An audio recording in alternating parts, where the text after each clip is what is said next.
You know, for the longest time, the moon has felt like this exclusive club, right? A place for a handful of astronauts and scientists. But what if we started thinking about it differently? Not as just a research station, but as a real city, with shops and communities and a living, breathing economy. Well, today, we're going to dive into a blueprint for exactly that. I'm sure most of us have daydreamed about this at some point. Maybe you've even seen those ads or gotten a gag gift certificate for an acre of lunar land. But let me ask you, what if that idea wasn't just a fantasy? Yeah, for years, the lunar deed has been this fun novelty gift. It's a great conversation starter, you frame it, hang it on the wall. But for pretty much everyone who owns one, that's where the dream stops. It's just a piece of paper. And get this, we're not talking about a few people. We're talking about 6 million people around the globe who technically own a plot of land on the moon. That is a massive, untapped community of dreamers, all holding a key to a future that feels totally out of reach. So ever since 1980, these deeds have been floating around, planting this idea of lunar ownership in our heads. But for those 6 million people, their little slice of the moon has had zero practical use. It's a dream, stuck on paper, with no plan of action. And this, right here, is where everything changes. A project called ASTRAX looked at this whole situation and asked a really simple but incredibly powerful question. What if we actually took these millions of dreams seriously? What if we built a real plan to turn those paper deeds into the foundation of a real lunar city? The way ASTRAX is doing this is kind of revolutionary because it flips the whole space exploration model completely on its head.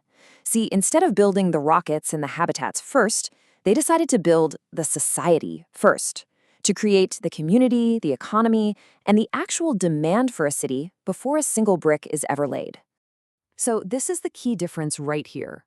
Old space that was all government-led, focused on the hardware, the rockets, and it was for a tiny group of astronauts. The ASTRAX model is new space. It's a grassroots approach, totally citizen-led, and it's built for everyone. This quote from ASTRAX just nails their entire philosophy. You can build the most high-tech base in the solar system, but hey, if there's no place to get a haircut, grab a bite to eat, or just hang out, it's not a city. It's a laboratory.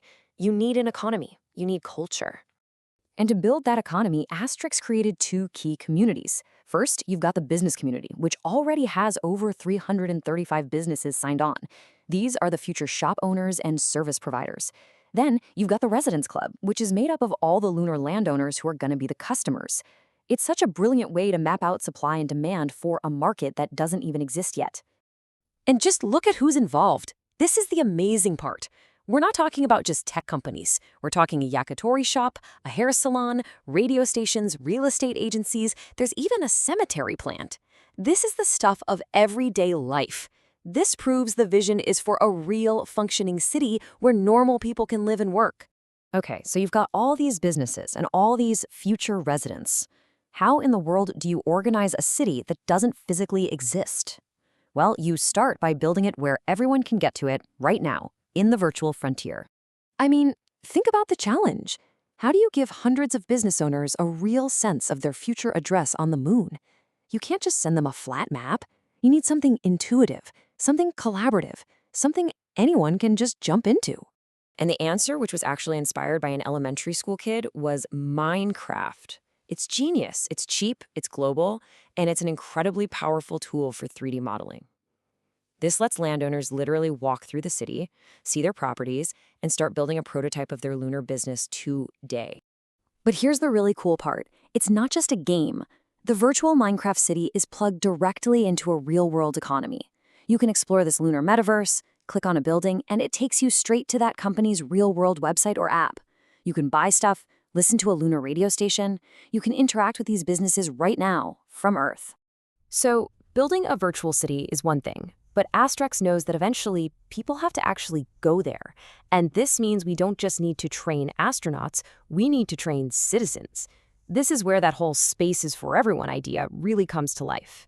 So through the ASTRAX Academy, they've created this whole practical training path.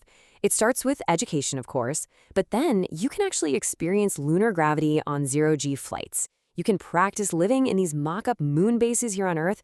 You can even learn how to operate the heavy equipment you'd need for construction up there. And let's be super clear. This training isn't for career astronauts with PhDs. It's for the people in that business community we just saw. It's for the chef who wants to open a lunar restaurant, the stylist starting a salon, the real estate agent selling lunar homes. It's about giving them the actual skills to take their Earth business and make it a space business. So when you put all these pieces together, what do you get? You get a completely different way of looking at our future in space. It brings this massive cosmic dream right back down to a human scale. Ultimately, the goal here is to transform space from this distant, abstract concept into an experience that feels personal, something that feels accessible.